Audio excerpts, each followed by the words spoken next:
Hi hello ನಮಸ್ಕಾರ. Vijay Karnataka podcast ನೀವು ನೋಡ್ತಾ ಇದ್ದೀರಾ. ಸಮಾಜ ಶಕ್ತಿಶಾಲಿ ಆಗಿರಬೇಕು ಅಂತ ಹೇಳಿದ್ರೆ ಆ ಸಮಾಜ ಆರೋಗ್ಯಭರಿತವಾಗಿರಬೇಕು. ಹೌದು, ನಾವೆಲ್ಲರೂ ಆರೋಗ್ಯಕ್ಕೆ ರಾಯಭಾರಿಗಳ ಥರ ಬದುಕನ್ನು ನಡೆಸಬೇಕಲ್ವಾ. ಈ ನಿಟ್ಟಿನಲ್ಲಿ ಪ್ರತಿಯೊಬ್ಬರ ಸ್ವಾಸ್ಥ್ಯವನ್ನು ಆರೋಗ್ಯವನ್ನು ಕಾಪಾಡುವಂತಹ ಗ್ರೇಟ್ ಒಂದು ಸಮಾಜ ಕೆಲಸ ಮಾಡ್ತಾ ಇದ್ದಾರೆ ಅಂತ ಹೇಳಿದ್ರೆ ಅದು ನಮ್ಮ ಬಿಕಮ್ ಚಂದ್ ಅವರು. ನಮ್ಮ ಸಂತೋಷ ಹಾಸ್ಪಿಟಲ್, ಮಲ್ಟಿ ಸ್ಪೆಷಾಲಿಟಿ ಹಾಸ್ಪಿಟಲ್ ಏನಿದೆ, ಹಾಗೆ ಗರ್ಪೆ ಡಯಾಗ್ನೋಸ್ಟಿಕ್ ಸೆಂಟರ್ ಏನಿದೆ, ಇದರ ಚೇರ್ಮನ್. ಇವರ ಒಂದು ಪ್ರಯಾಣ ಜರ್ನಿ ಕೇಳಿದರೆ ತುಂಬಾ ಇನ್ಸ್ಪೈರ್ ಆಗ್ತೀವಿ. ಇವತ್ತಿನ ನಮ್ಮ ಪಾಡ್ಕಾಸ್ಟಲ್ಲಿ ಸಾಕಷ್ಟು ಒಳ್ಳೆ ವಿಚಾರಗಳು ಅವ್ರ ಮೂಲಕ ನಮಗೆ ಸಿಗಲಿದೆ. ಸೊ ತಡ ಯಾಕೆ, ಬನ್ನಿ ಮಾತಾಡ್ಸೋಣ. ನಮಸ್ಕಾರ doctor. Okay, we want to become ಚಂದ್ ಅನ್ನೋ ಥರ ಫೀಲ್ ಆಗುತ್ತೆ. ಯಾಕೆಂದರೆ ನಿಮ್ಮ ಜರ್ನಿ ನೋಡಿದ್ರೆ ಪ್ರತಿಯೊಬ್ಬರು ಕೂಡ ಇನ್ಸ್ಪೈರ್ ಆಗ್ತಾರೆ. ಡಾಕ್ಟರ್, 43 ವರ್ಷಕ್ಕಿಂತ ಹೆಚ್ಚಿನ ಒಂದು ಇತಿಹಾಸ ಇದೆ ಸಂತೋಷ್ ಮಲ್ಟಿ ಸ್ಪೆಷಾಲಿಟಿ ಹಾಸ್ಪಿಟಲ್ಗೆ. ಸೊ ಈ ಒಂದು ಮೆಡಿಕಲ್ ಫೀಲ್ಡ್ಗೆ ನೀವು ಎಂಟ್ರಿ ಕೊಟ್ಟಿದ್ದು ಯಾವಾಗ? ನಿಮ್ಮ ಒಂದು ಕನಸು ಏನಾಗಿತ್ತು? ಇದ್ರ ಬಗ್ಗೆ ನಮ್ಗೆ ತಿಳಿಸ್ಕೊಡೋದಾದರೆ. ನಾನು ಬೆಂಗಳೂರಿಗೆ ಬಂದದ್ದು 1975. ಫಸ್ಟ್ 4-5 ವರ್ಷ ನಾನು ಪ್ರಾಕ್ಟೀಸ್ ಮಾಡ್ತಾಯಿದ್ದೆ. ಆನಂತರ ನನಗೆ ಅನ್ನಿಸ್ತು ಬರೀ ಅದರಿಂದ ನಾನು ಮುಂದುವರಿಯೋ ಸಾಧ್ಯ ಇಲ್ಲ. ಸೊ ನನ್ನದೇ ಆದ ಸೆಟಪ್ಪನ್ನು ನಾನು ಸ್ಟಾರ್ಟ್ ಮಾಡಬೇಕು ಅಂತ ಈ ಹಾಸ್ಪಿಟಲ್ ನಾನು 1984 ಯುಗಾದಿ ದಿವಸ ಸ್ಟಾರ್ಟ್ ಮಾಡಿದ್ವಿ. ಆವಾಗ ನಾವು ಸ್ಟಾರ್ಟ್ ಮಾಡಿದಾಗ 30 ಬೆಡ್ಸಿಂದ ಸ್ಟಾರ್ಟ್ ಮಾಡಿದ್ವಿ. ಬರ್ತಾ ಬರ್ತಾ ಮುಂದಿನ ಹಿಂದ್ಗಡೆ ಪೋರ್ಷನ್ನು ನಾವು ಆ್ಯಡ್ ಮಾಡಿ ಆನಂತರ 60 ಬೆಡ್ಸ್ಗೆ ತಗೊಂಡು ಬಂದು ಇಷ್ಟರೊಳಗೆ ಹೊರಗಡೆ ನಾವು ಎಕ್ಸಿಬಿಷನ್ಸು, ನಂತರ ಮೆಡಿಕಲ್ ಎಕ್ಸಿಬಿಷನ್ಸ್ ಬೇರೆ ಕಡೆಗೆ, ಬೇರೆ ದೇಶಗಳಲ್ಲೆಲ್ಲ ನಾನು ಹೋಗ್ತಾ ಇದ್ದೆ.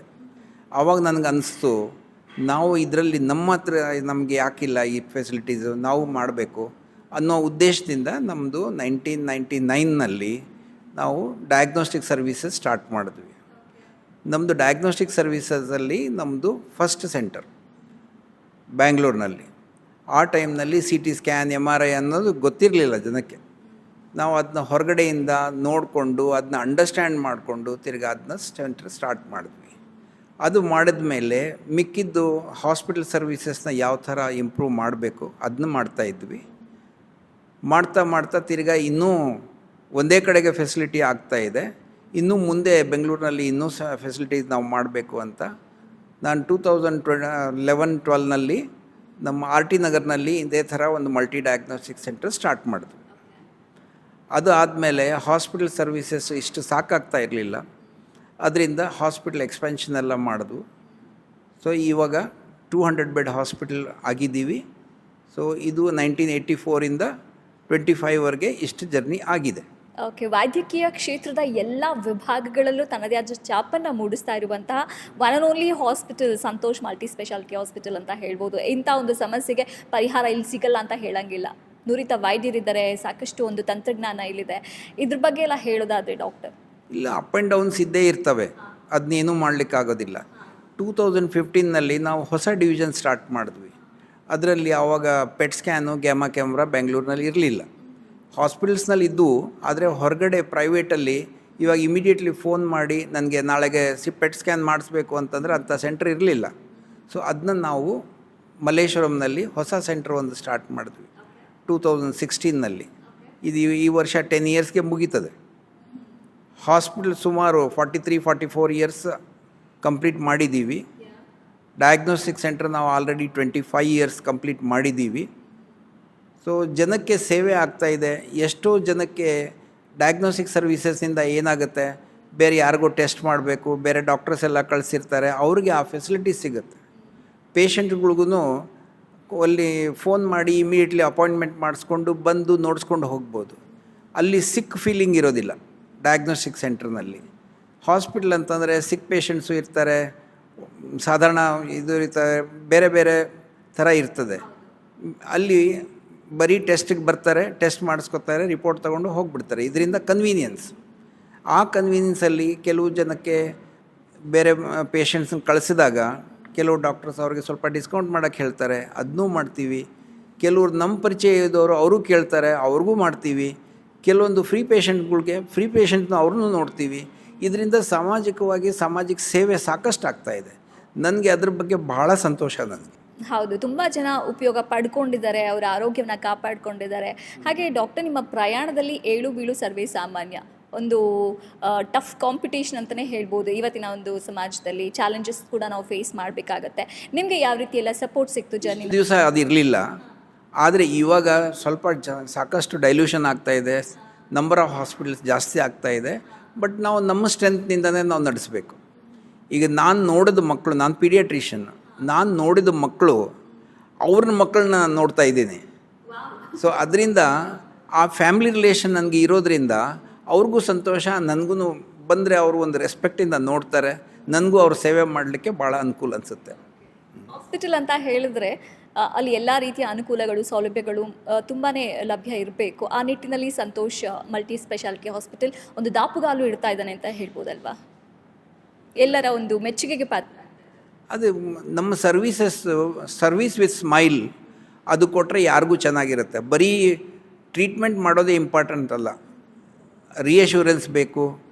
ಜಾಸ್ತಿ ಸಿಕ್ಕಾಗಿರೋ ಪೇಷಂಟ್ಗೂ ಅವ್ರಿಗೂ ರಿಯಶ್ಯೂರೆನ್ಸ್ ಮಾಡಬೇಕು. ಅವ್ರಿಗೆ ಒಂದು ಕೆಲವೊಂದು ಸಾರಿ ಪ್ರಾಬ್ಲಮ್ ಆಗೋದು ಅದು ಬೇರೆ ವಿಷಯ, ಆದರೆ ಇದ್ದದ್ರಲ್ಲೇ ನಾವು ಅವ್ರಿಗೆ ಕಾನ್ಫಿಡೆನ್ಸ್ ಕೊಟ್ಟರೆ ಅವ್ರು ಇರೋ ಟೈಮ್, ಇಲ್ಲಿ ಹಾಸ್ಪಿಟಲ್ನಲ್ಲಿ ಕಳೆದಿರೋ ಟೈಮ್ ಸ್ವಲ್ಪ ಅವ್ರಿಗೆ ನಮ್ಮನ್ನು ಎದುರು ನೋಡಬೇಕು. ಅವರು ಯಾವಾಗ ಬರ್ತಾರೆ ಡಾಕ್ಟ್ರ್ ಅಂತ, ಆ ಥರದ ಒಂದು ಫೀಲಿಂಗ್ ನಾವು ಇಂಡಿವಿಜುವಲ್ ಇದರಲ್ಲಿ ಕೊಡಬಹುದು. ಬೇರೆ ಇಮಿಡಿಯೇಟ್ಲಿ ಬಹಳ ದೊಡ್ಡ ಹಾಸ್ಪಿಟಲ್ಸ್ನಲ್ಲಿ ಯಾರು ಬಂದರು ಯಾರು ಹೋದರು ಏನೂ ಗೊತ್ತಿರೋದಿಲ್ಲ. ಇಲ್ಲಿ ನಮಗೆ ಪರ್ಸ್ನಲಿ ಭೇಟಿ ಆಗ್ತಾರೆ, ಪರ್ಸ್ನಲಿ ಸಿಕ್ಕ ತಮ್ಮ ಪ್ರಾಬ್ಲಮ್ ಶೇರ್ ಮಾಡ್ತಾರೆ. ಇದರಿಂದ ನನಗೂ ಸಂತೋಷ ಆಗುತ್ತೆ, ಅವ್ರಿಗೂ ಒಳ್ಳೆ ಕೆಲಸ ಆಗುತ್ತೆ. ಪರ್ಸನಲ್ ಬಾಂಡಿಂಗ್ ತುಂಬ ಇಂಪಾರ್ಟೆಂಟ್ ಅಲ್ವಾ ಪ್ರತಿಯೊಂದು ರೋಗಿಗಳ ಜೊತೆ doctor? Very important. Okay. So ತುಂಬ ಅಪ್ಗ್ರೇಡ್ ಆಗಿರುವಂತಹ ಒಂದು ಹಾಸ್ಪಿಟಲ್ ಇದು, ಇಂಥದ್ದಿಲ್ಲ ಅಂತ ಹೇಳಂಗಿಲ್ಲ. ಸೊ ಇದನ್ನೆಲ್ಲ ಹೊಂದಿಸ್ಬೇಕಾದ್ರೆ ನಿಮ್ಮ ಒಂದು ಜರ್ನಿನಲ್ಲಿ ಯಾವ ರೀತಿ ಎಲ್ಲ ಕಷ್ಟ ಫೀಲ್ ಆಯಿತು, ಅದನ್ನೇನಾದರೂ ಶೇರ್? ಮೊದಲಿಂದನೂ ಲೋನ್ನಲ್ಲೇ ಹೋಗಬೇಕು, ಇವಾಗಲೂ ಲೋನ್ನಲ್ಲಿ ಇರಬೇಕು, ಅದು ಆದರೆ ಸೇವೆ ಬೇಕು. ಓಕೆ. ಹಾಗೆ ಈಗ ರೀಸೆಂಟಾಗಿ ಗರ್ಪೆ ಡಯಾಗ್ನೋಸ್ಟಿಕ್ ಸೆಂಟರ್ ಕೂಡ ಎಲ್ಲರ ಒಂದು ಉಪಯೋಗ ಪಡ್ಕೊಳ್ತಾ ಇದ್ದಾರೆ. ಅದು ನಮ್ಮ ಡಾಕ್ಟರ್ ಸಂತೋಷ್ದು ಅವ್ರ ಮೈಂಡ್ನಲ್ಲಿ ಇದು ಬಂದಿತ್ತು. ಎಲ್ರಿಗೂ ಅವ್ರ ಮನೆಯಲ್ಲಿ ಸರ್ವಿಸ್ ಮಾಡುವಂಥ ಒಂದು ಪ್ರಾಜೆಕ್ಟ್ ಶುರು ಮಾಡೋಣ ಅಂತ ನನಗೆ ಎಕ್ಸ್ಪ್ಲೇನ್ ಮಾಡಿದ್ರು. ನನಗೂ ಅನ್ನಿಸ್ತು ಆವಾಗ, ಇದರಿಂದ ನಾವು ಆಲ್ರೆಡಿ ಏನು ಮಾಡ್ತಾಯಿದ್ದೀವೋ ಅದರಿಂದ ಈ ಸೇವೆ ಇನ್ನೂ ಸ್ವಲ್ಪ ಜಾಸ್ತಿ ಆಗಬಹುದು ಅಂತ ಹೇಳಿಬಿಟ್ಟು ಅದನ್ನು ಗರ್ಪೆ ಡಯಾಗ್ನೋಸ್ಟಿಕ್ ಸ್ಟಾರ್ಟ್ ಮಾಡಿದ್ವು. ಈಗ ಇಮಿಡಿಯೇಟ್ಲಿ ಈಗ 4ನೇ ಫ್ಲೋರ್ನಲ್ಲಿ ಇರ್ಬೋದು, 10ನೇ ಫ್ಲೋರ್ನಲ್ಲಿ ಇರ್ಬೋದು, ಅವ್ರಿಗೆ ಯಾರಿಗಾದರೂ ಅವಾಗ ಎಕ್ಸ್ರೇ ಬೇಕಾಯಿತು ಅಂದ್ರೆ ಅವ್ರು ಹಾಸ್ಪಿಟ್ಲಿಗೆ ಬರೋದು ಬೇಕಿಲ್ಲ, ಆ ಸರ್ವೀಸಸ್ ಅಲ್ಲೇ ಸಿಕ್ಬಿಡುತ್ತೆ. ಅದರಿಂದ ಮಾಡಿಕೊಂಡು ತಮ್ಮ ಯಾರು ಡಾಕ್ಟ್ರ್ ಇರ್ತಾರೋ ಆ ಡಾಕ್ಟ್ರಿಗೆ ತೋರಿಸಿ ಮತ್ತು ಅವ್ರ ಮುಂದೆ ಏನು ಕಾರ್ಯಕ್ರಮ ಮಾಡಬೇಕು ಮಾಡ್ಕೊಳ್ತಾರೆ. ಇಲ್ಲ ಅಂದರೆ ಮೇಲೆಯಿಂದ ಕೆಳಗೆ ಕರ್ಕೊಂಡು ಬಂದು ಅಲ್ಲಿಂದ ಆ್ಯಂಬುಲೆನ್ಸಲ್ಲಿ ಕರ್ಕೊಂಡು ಬಂದು ಹಾಸ್ಪಿಟ್ಲ್ ಸೇರೋತ್ತಿಗೆ ಭಾಳ ಟೈಮ್ ಹಿಡಿಯುತ್ತೆ. ಆನಂತರ ಒಬ್ಬರು ಯಾರಾದರೂ ಡೆಡಿಕೇಟ್ ಆಗಬೇಕಾಗುತ್ತೆ. ಇದರಿಂದ ಏನೂ ಡೆಡಿಕೇಷನ್ ಇಲ್ಲ. ಅವರು ಫೋನ್ ಮಾಡಬೇಕು, ಫೋನ್ ಮಾಡಿದ್ರೆ ಅವ್ರ ಕೆಲಸ ಇಮಿಡಿಯೇಟ್ಲಿ ನಾವು ಮಾಡಿಬಿಡ್ತೇವೆ. ಓಕೆ. ಕಾಲಕ್ಕೆ ತಕ್ಕಂತೆ ಒಂದು ಒಳ್ಳೆ ರೆವಲ್ಯೂಷನ್ ಕೂಡ ಆಗ್ತಾ ಇದೆ ವೈದ್ಯಕೀಯ ಕ್ಷೇತ್ರದಲ್ಲಿ. ಆಗಿನ ಒಂದು ಕಾಲ, ಆಗಿನ ಒಂದು ಟ್ರೀಟ್ಮೆಂಟ್ಗಳು, ಇವಾಗಿನ ಒಂದು ಟೆಕ್ನಾಲಜಿ ನೋಡಿದಾಗ ನಿಮ್ಗೆ ಯಾವ ರೀತಿ ಫೀಲ್ ಆಗುತ್ತೆ ಡಾಕ್ಟರ್? ನಾವು ಸ್ಟಾರ್ಟ್ ಮಾಡಿದಾಗ 3 ಹಾಸ್ಪಿಟ್ಲ್ ಇತ್ತು ಎಂಟೈರ್. ಇವಾಗ ಇದೇ ರೀಜನ್ನಲ್ಲಿ ಇವಾಗ ಒಂದು 200 ಹಾಸ್ಪಿಟಲ್ಸ್ ಇದೆ. ಆವಾಗ ನಾವೇ ರಾಜರು. ಸೊ ರಿಕ್ವೈರ್ಮೆಂಟ್ ಇತ್ತು, ಇವಾಗೂ ಬೇಕಾದಷ್ಟು ರಿಕ್ವೈರ್ಮೆಂಟ್ಸ್ ಇದೆ. ಆ ನಂತರ ಡೆಡಿಕೇಷನಿಂದ ಏನು ಮಾಡಬೇಕು ಇವತ್ತಿನ ದಿವಸನೂ ನಾವು ಮಾಡ್ತಾ ಇದ್ದೀವಿ. ನಮಗೆ ಅದಕ್ಕೆ ಹೊಂದಂಗೆ ನಮ್ಮ ಮಕ್ಕಳು ಇದರಲ್ಲಿ ಫೀಲ್ಡ್ನಲ್ಲಿ ಬಂದಿದ್ದಾರೆ, ಅವರೂ ಕೆಲಸ ಮಾಡ್ತಾಯಿದ್ದಾರೆ. ಸೊ ಇದರಿಂದ ಒಳ್ಳೆ ಅನುಕೂಲವಾಗಿ ಕೆಲಸ ಆಗ್ತಾಯಿದೆ. ಓಕೆ. ಆ್ಯಂಡ್ ನೀವು ಬರೀ ರೋಗಿಗಳು ಟ್ರೀಟ್ಮೆಂಟ್ ಅಂತ ಹೋಗ್ತಾ ಇಲ್ಲ, ಸಮಾಜ ಸೇವಾ ಕಾರ್ಯಗಳು ಕೂಡ ಆಗ್ತಾ ಇದೆ. ಸೊ ಅಲ್ವಾ, ಇದ್ರ ಬಗ್ಗೆ ಇನಿಷಿಯೇಷನ್ಸ್ ತೊಗೊಳ್ತಿರೋ ನೋಡಿದ್ರೆ ವಾವ್ ಸೂಪರ್ ಅಂತ ಅನಿಸುತ್ತೆ. ಸೊ ಮುಂದೆ ಫ್ಯೂಚರಲ್ಲಿ ನೀವು ಏನೆಲ್ಲ ಒಂದು ಕನಸನ್ನು ಇಟ್ಕೊಂಡಿದ್ದೀರಾ ನಿಮ್ಮ ಒಂದು ಹಾಸ್ಪಿಟಲ್ ಬಗ್ಗೆ? ಮೆಡಿಕಲ್ ಸೇವೆ ನಂತರನೂ ಸಮಾಜದಲ್ಲಿ ಸಾಮಾಜಿಕವಾಗಿ ಕೆಲವೊಂದು ಸಂಸ್ಥೆಗಳ ಜೊತೆಗೆ ನಾನು ಸೇರಿದ್ದೀನಿ. ನಾನು ಜೈನ್ ಕಮ್ಯುನಿಟಿ ಇಲ್ಲಿ ಹೀರಾಬಾಗಲ್ಲಿ ನಾನು ಪ್ರೆಸಿಡೆಂಟ್ ಇದ್ದೀನಿ. ಆನಂತರ ಸಮಾಜದಲ್ಲಿ ಬೇರೆ ಬೇರೆ ಸಂಸ್ಥೆಗಳಲ್ಲಿ ಎಲ್ಲಿ ಯಾವ ಸ್ಥಾನದಲ್ಲಿ ಕೆಲಸ ಮಾಡಿ ಯಾರಿಗಾದರೂ ಎಂಥ ಬೆನಿಫಿಟ್ ಆಗುತ್ತೋ ಅದೆಲ್ಲ ಮಾಡಿಕೊಡ್ತಾ ಇದ್ದೀವಿ. ಕ್ಯಾಂಪ್ಸ್ ಕಂಡಕ್ಟ್ ಮಾಡ್ತೀವಿ, ಫ್ರೀ ಕ್ಯಾಂಪ್ಸ್ ಎಲ್ಲ ಮಾಡ್ತೀವಿ. ನಂತರ ಯಾರಾದರೂ ಏನಾದರೂ ಫೆಸಿಲಿಟಿ ಇದ್ದವ್ರಿಗೆ ಇದ್ದರೆ ನಾವು ಅವ್ರಿಗೆ ಹೋಗಿ ಹೆಲ್ಪ್ ಮಾಡ್ತೀವಿ. ಆಮೇಲೆ ಈ ಜೈನ್ ಗುರುಗಳಿಗೆ ಏನಾಗುತ್ತೆ, ಅವರು ಎಲ್ಲಿ ಹೋದರೂ ನಡ್ಕೊಂಡು ಹೋಗ್ತಾರೆ. ಅವ್ರಿಗೆ ನಾವು ಅವರು ಹೋಗಿ ಅವ್ರು ಎಲ್ಲಿ ಏನು ಬೇಕು ಅವ್ರಿಗೆ ನೋಡ್ಕೊಂಡು ಬರಲಿಕ್ಕೆ ಸಾಧ್ಯ ಆಗುತ್ತೆ.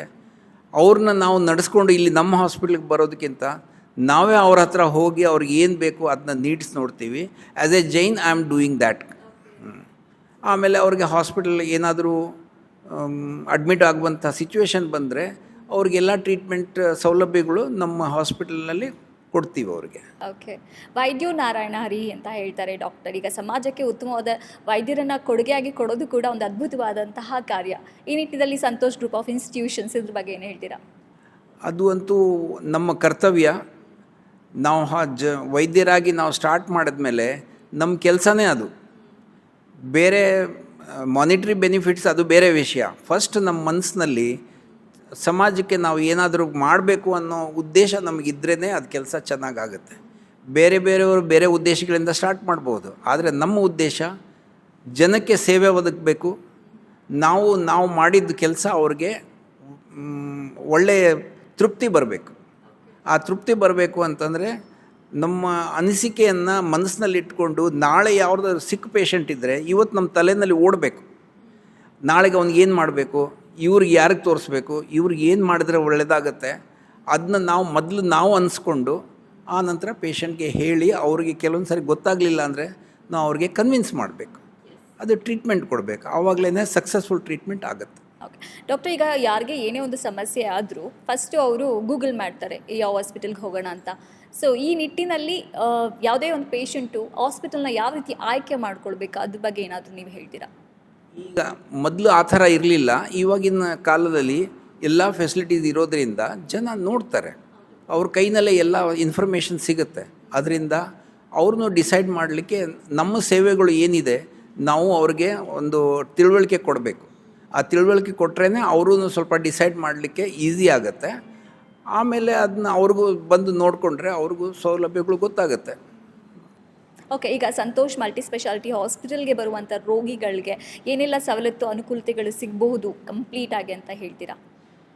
ಎಲ್ಲ ರೀತಿಯ ಅನುಕೂಲತೆಗಳಿದೆ. ಹೆಚ್ಚು ಕಡಿಮೆ ನಮ್ಮ ಹತ್ರ ಎಲ್ಲ ಫೆಸಿಲಿಟಿ ಇದೆ. ಕೆಲವೊಂದು ಒಂದು ರೇರ್ ಆಗುವಂಥ ಕೆಲಸಗಳನ್ನು ನಾವು ಮಾಡಲಿಕ್ಕೆ ಆಗೋದಿಲ್ಲ. ಅದನ್ನ ಬೇರೆ ಎಲ್ಲಿ ಫೆಸಿಲಿಟಿ ಇರುತ್ತೋ ಅಲ್ಲಿಗೆ ಕಳಿಸ್ಬೇಕಾಗತ್ತೆ. ಆದರೆ 90% ನಮ್ಮ ಹತ್ರ ಎಲ್ಲ ಫೆಸಿಲಿಟಿ ಉಂಟು. ಫೈನಲ್ ಡಾಕ್ಟರ್, ಈಗ ವೈದ್ಯರಾಗಬೇಕು, ಸಮಾಜಕ್ಕೆ ಸೇವೆ ಸಲ್ಲಿಸಬೇಕಂತ ತುಂಬ ಜನಕ್ಕೆ ಆಸೆ ಇರುತ್ತೆ, ಕನಸುಗಳಿರುತ್ತೆ. ನಿಮ್ಮಂತೆ ಅವರು ಕೂಡ ಒಂದು ಜರ್ನಿನ ಶುರು ಮಾಡ್ತಾ ಇರ್ತಾರೆ. ಅವ್ರಿಗೆ ನಿಮ್ಮ ಕಿವಿ ಮಾತು? ಇವಾಗ ಸ್ವಲ್ಪ ಫೀಲ್ಡಲ್ಲಿ ಸಾಕಷ್ಟು ಡೈಲ್ಯೂಷನ್ ಆಗಿದೆ.